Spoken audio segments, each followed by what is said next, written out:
Flashbacks are one of the most misused devices in screenwriting, but One Friends episode got them totally right. Right on. Today on Why Do We Like, I'll be using my years of experience as a comedy writer and development executive to break down the two things that the One with All the Thanksgivings did to nail its flashbacks and craft one of the most beloved episodes of a beloved series. Hey, you know what? Thanksgiving's over. Let's get ready for Christmas. Who wants to go get a Christmas tree? But that's not all. I'm also going to do a deep dive on the entire episode, unpacking everything that makes this 22-minute time-bending Thanksgiving romp so great, while also shedding light on some of the weirdly hidden TV writing mechanics that underpin some of our favorite episodes of television. But before we begin, I have one very important question. More turkey, Mr. Chandler.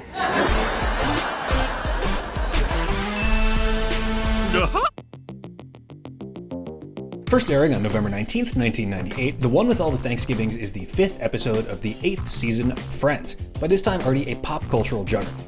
And, in my household, a beloved TV staple. It was a bygone era when 15 million Americans would tune in live to a Thanksgiving episode of their favorite sitcom. Numbers that would make just about any episode of TV today the biggest event of the year. For an even better time capsule, this was an era when, if you wanted to rewatch an episode of a show, you'd either have to catch the rerun, whenever that aired, or have taped the original one live on your VCR.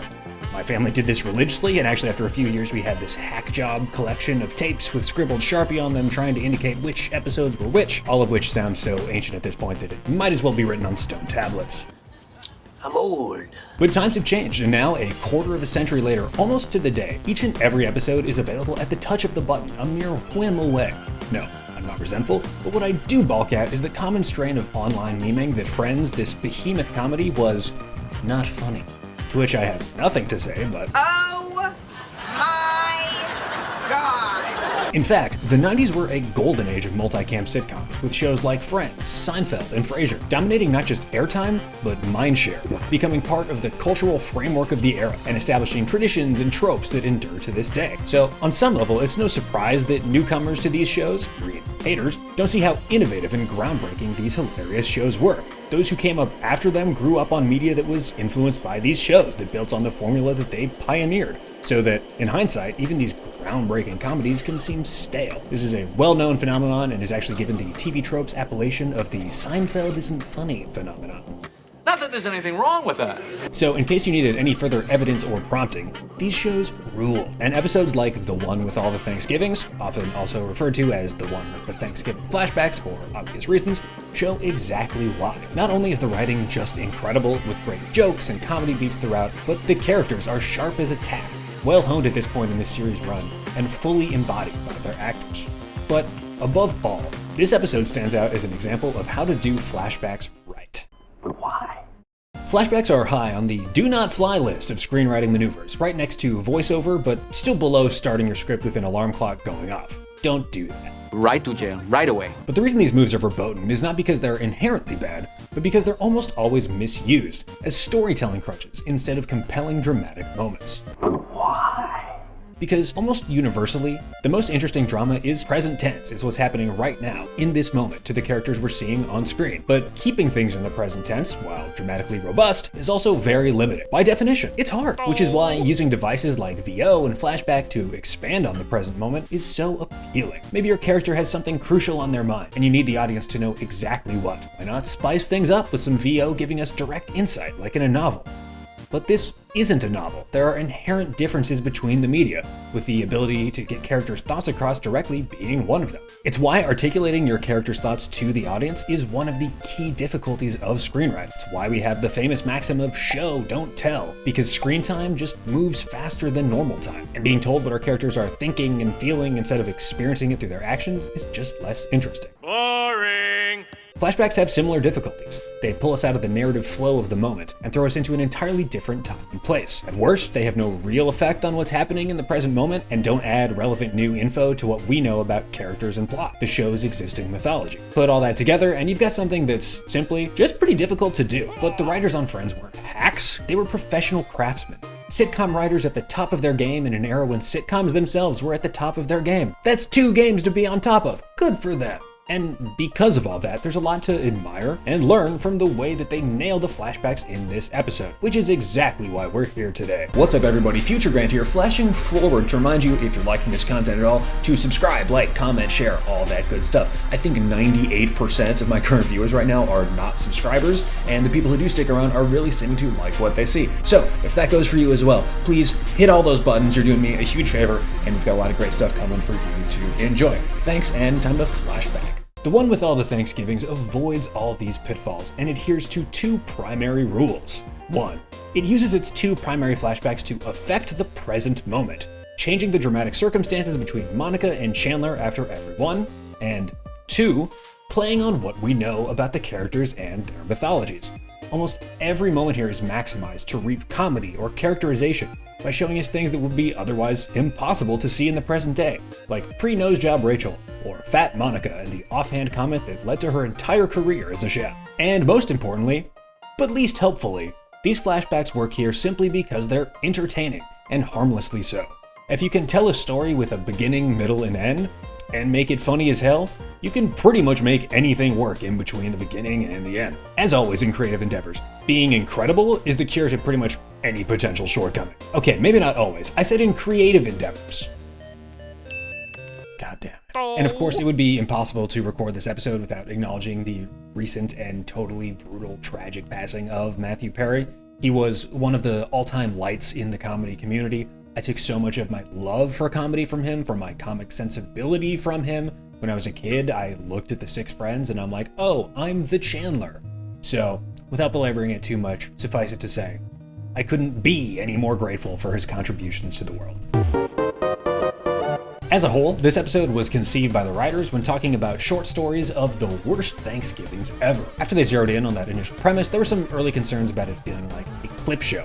Clip shows, if you don't know, are generally the worst episodes of any series. They're only there as a budgetary cost-cutting measure. This way the network gets to air a new episode, reap that sweet, sweet advertising revenue, without going through all the nasty work of, writing and producing a new episode of television. Clip shows are like the misbehaved stepchildren of bottle episodes, which are similar tail wagging the dog type eps, where the cast stays in one place for the entire episode, saving budget on locations and more. Could I be wearing any more clothes?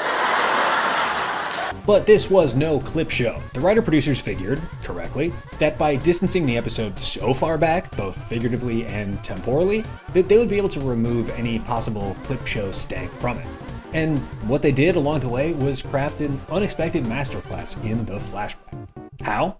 Let me roll up my screenwriting Hollywood development exec sleeves and dig in. To get the most out of this section, I'll be running over the general plot of the episode. I'll call out any relevant moments as we go by them to expand on some great screenwriting craft, any other inside baseball TE stuff as we go.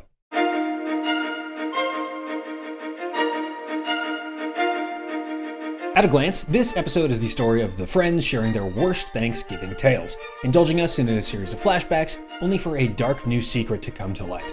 The reason Chandler lost his toe all those years ago was not just by accident, but in part because Monica was upset with him for calling him fat behind her back. Then, upset in the present day, Monica makes this hilarious apology overture to Chandler, where she puts a turkey on her head, and in the heat of the moment, in the heart of the humor, Chandler tells Monica that he loves her for the first time. So, beyond even just the flashbacks, there's a lot to learn from and to love about this episode and its construction. But let's get into it. Okay. We open on our gang of heroes in very relatable post-prandial bliss, unbuttoning jeans and quickly engaging in a Thanksgiving tradition, saying what we're most thankful for. You know what we should all do? We should play that game where everyone says one thing that they're thankful for. This, by the way, is what the best sitcoms do so well. They start immediately. You would be shocked by how many scripts just don't start. Instead, they take forever to get off the ground, to establish things, to set them off, to start the action going. And here's where the pressure of the TV comedy structure is actually prone to making diamonds. Time is too precious and too limited to fuck around with. You have 21 minutes to tell a complete dramatic story, a beginning, a middle, and an end, while also, making it hilarious. This is why so many sitcom episodes start with someone like barreling into a room and being like, I can't believe I forgot your mother was coming to town. Not only does it make the most of the limited storytelling space, but it immediately puts the audience at ease, setting their expectations for what sort of general show they're in for, whether they know it or not. And when you know what story is going to be told, it's a lot harder to pick up the remote and change the channel to those bastards over at Seinfeld. Not that there's anything wrong with that. We get a first of a few good Joey and Phoebe bits here, as they aren't present in the important flashbacks, so they're given their helping of screen time in the present.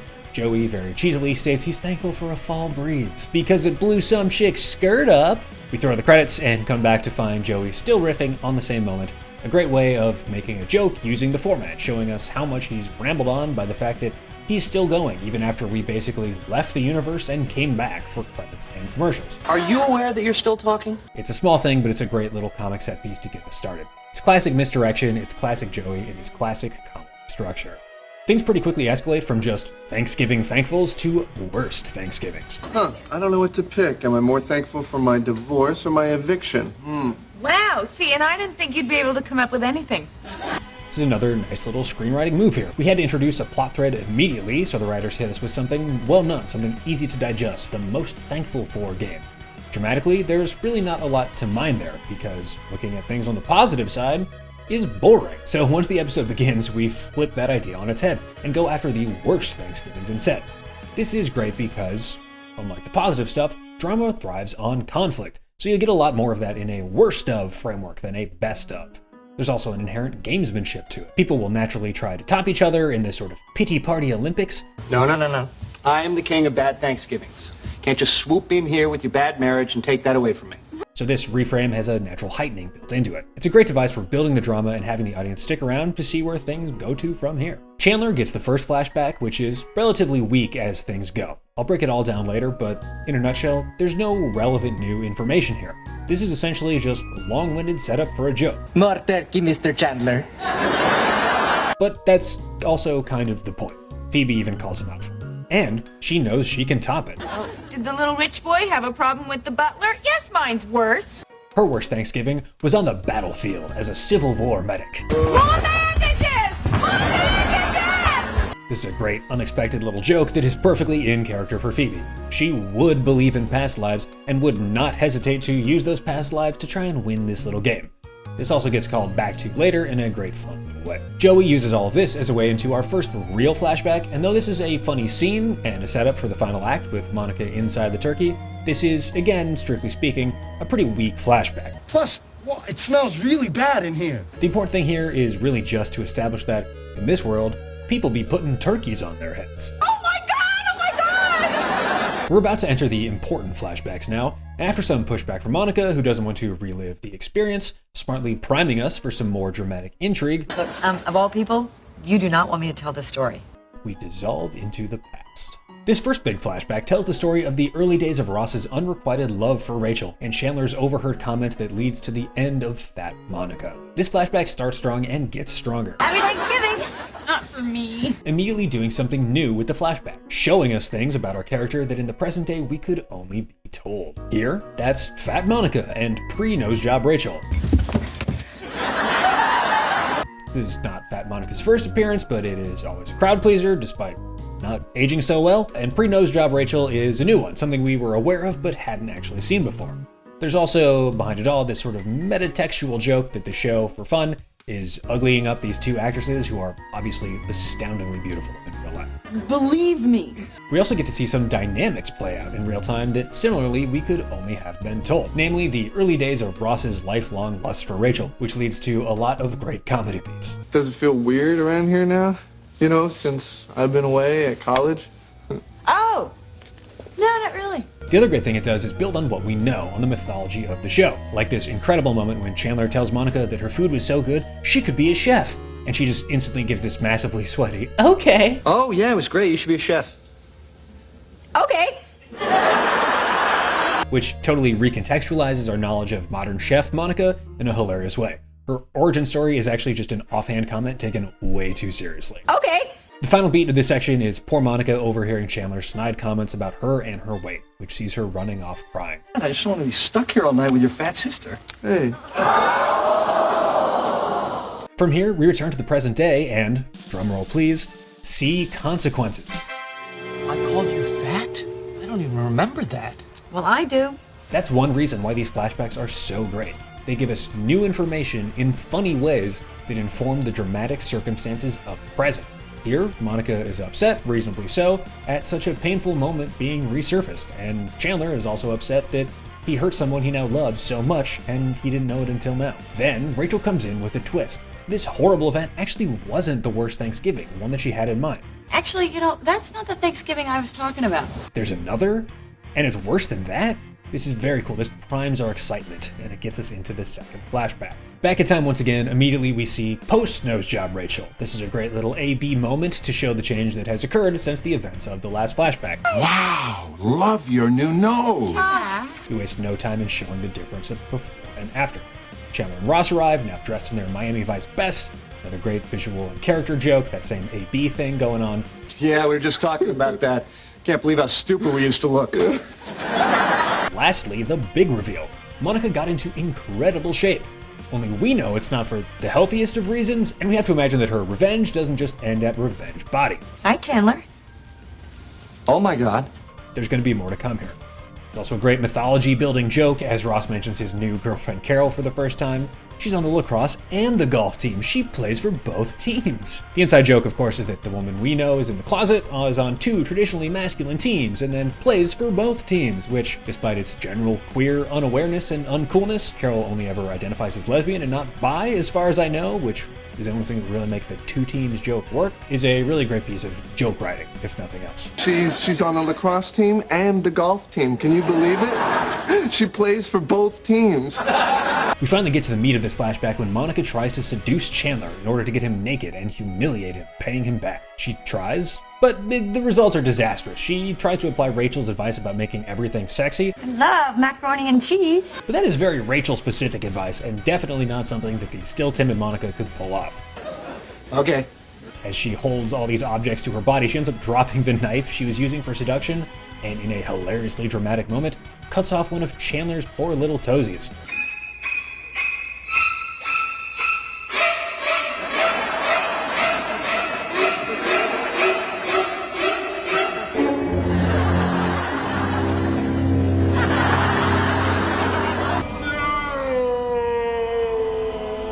This, once again, leads to present-day consequences for the friends.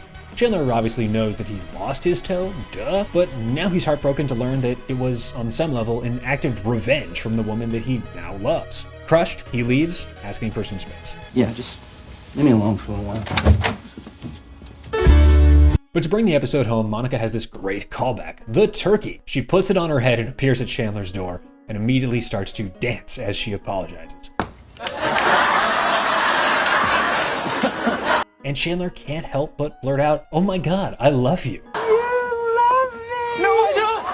This is an episode that already rewards longtime fans by building on the show's mythology and lore. You've got Rachel's nose, you've got Fat Monica, and then it brings it all home by ending on an unexpected milestone for those characters. Chandler pronouncing his love for Monica, accidentally but sincerely. Said you're so great, and then I just stopped talking. Like any good dramatic payoff, it takes us by surprise, but still feels like the most natural thing in the world. And the writers do such a good job at having it take us by surprise, as much as it does the in-universe character of Monica. This is a silly moment that we're in that just gets thwacked with this sucker punch of sweetness. It couldn't have worked so well without all of the fun character work and storytelling that came before it. But this episode earns that heartfelt ending without feeling cloying by building it atop all of the great moments that came before it. And we end on this great tag. That's what these post-mid-credit scenes are referred to in sitcoms, tags. This tag is Phoebe in yet another past life and yet another war as yet another medic, getting her arm blown off. Just this time with a little bit more of a French spin. This is getting ridiculous, huh? Phoebe Buffet, merci for your service. So, combining everything I touched on as we went, we now have a basic theory of flashbacks.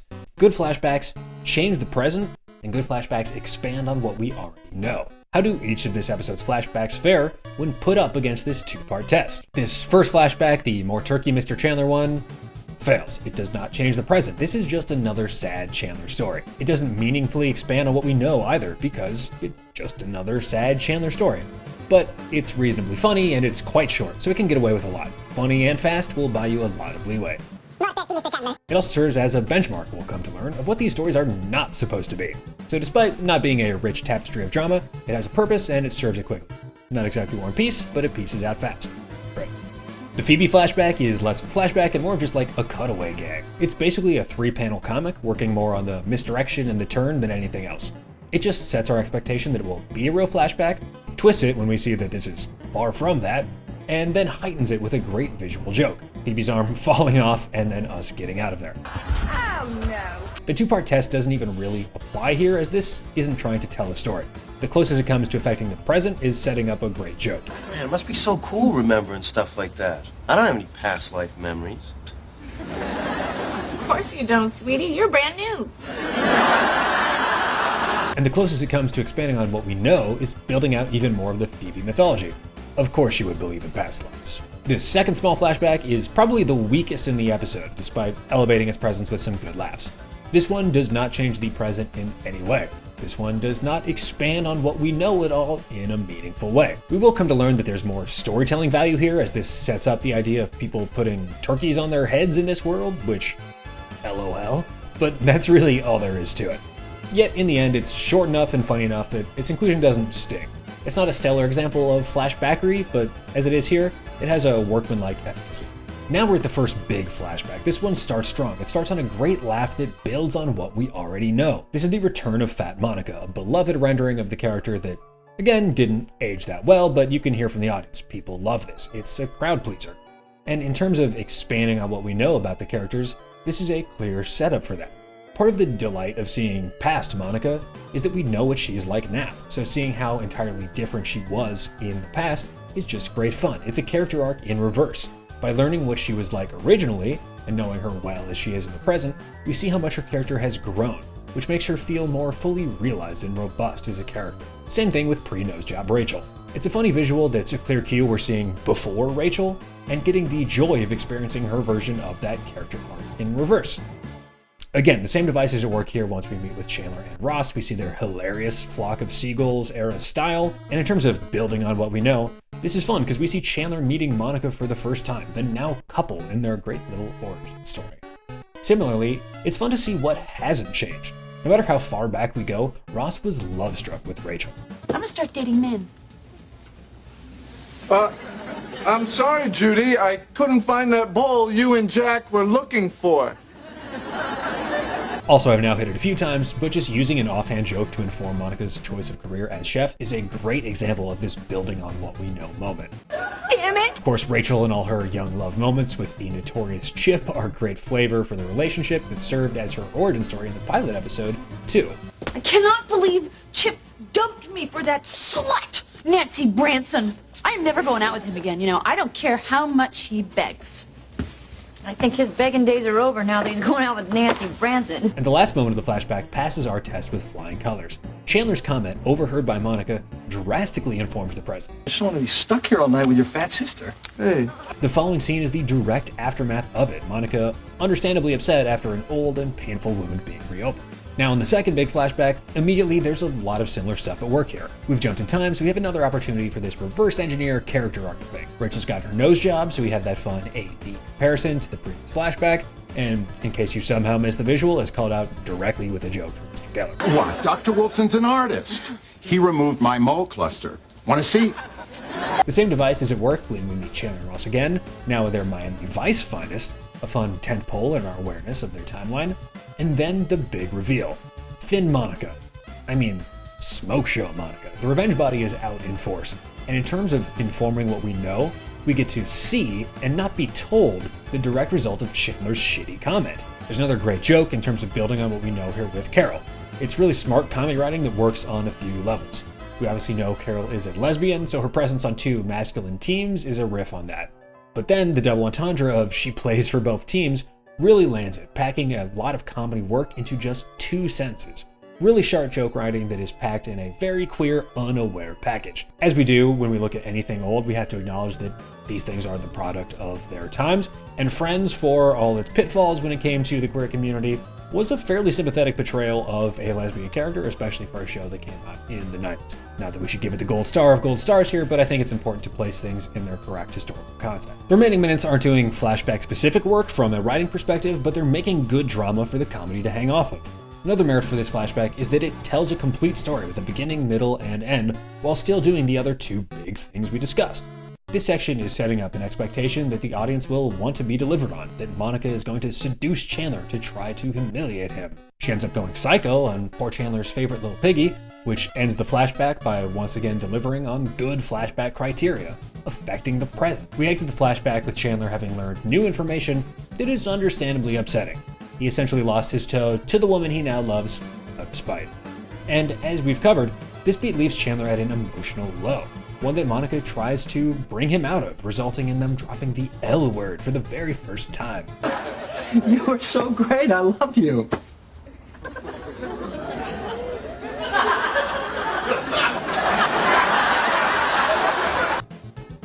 In summarizing the role of flashbacks in this storytelling, our analysis reveals their potency in reshaping audience understanding and enhancing narrative depth. When you execute it with precision, flashbacks offer more than mere glimpses into the past. They transform the present and enrich characters in ways that forward-moving scenes cannot. From Monica's culinary origins to the loss of Chandler's big toe, each flashback serves its purpose, either by adding humor or by fleshing out the backstory that redefines our character's future. Not all flashbacks are created equal, as we've seen, but with the effective use of screenwriting craft, even the least impactful among them can carry the narrative forward in their own way. They make us laugh, they reveal the layers of our beloved characters, and above all, they contribute to the narrative momentum that keeps us engaged, offering a richer, more complex view of the world we've been invited into. Lump all that in with the non-stop laughs of the entire episode, and you have a recipe for an eminently rewatchable sitcom holiday classic. What's great about a 22-minute Thanksgiving ep is that it's so specific and it's so snackable. A spoonful of delicious stuffing that goes down best on the fourth Thursday of every November, flavored with all the character-specific spices and in-jokes that make it so delectable each and every time. It's not the sort of thing that merits rewatch after rewatch, like watching Die Hard a second time so that it's basically Die Hard 2. Joey, this is Die Hard 1 again. But we watch it a second time and it's Die Hard 2. But it's a pleasure that manages to stay evergreen, even when the leaves outside are all turning golden, falling to the earth. So why do we like the one with all the Thanksgivings? It stands out in the Pantheon of Friends episodes, not just as a memorable foray into the realm of holiday-themed hilarity, but as a surprisingly virtuosic piece of storytelling that leverages the often misused mechanism of the flashback and turns those into deft pieces of narrative judo. Each flashback isn't just a gag-laden vignette, a one-off thing, it's a puzzle piece snapping into a larger emotional tableau that gives us a new understanding of our characters, of our world, and brings surprises and delights like a Thanksgiving gravy boat that never runs dry. It's a rare thing to see flashbacks wielded with such purpose, transforming what could be mere expository asides into potent, revelatory moments that enrich our understanding of the characters we've come to know, we've come to love. This episode doesn't just rely on the nostalgia of holidays past or the comfort of familiar faces and funny wigs. No, it transcends that and it uses the past as a canvas to paint a richer present, inviting us to break bread with these characters as they lay bare some of their worst, some of their most embarrassing moments, their vulnerabilities, and these things that became the bedrock of enduring friendships of years past and years to come. The one with all the Thanksgivings doesn't just entertain, it enlightens, and it teaches us that every "oh my god" in life is a step on the path to "I'll be there for you." And if that isn't a deft touch of masterful screenwriting, I don't know what is. So here's to the episode that gives us an entree of laughs along with a heaping portion of feelings. A Thanksgiving feast of incredible storytelling that will gladly take the leftovers up for years and years to come. Okay, you know what? Thanksgiving's over. Let's get ready for Christmas. Who wants to go get a Christmas tree?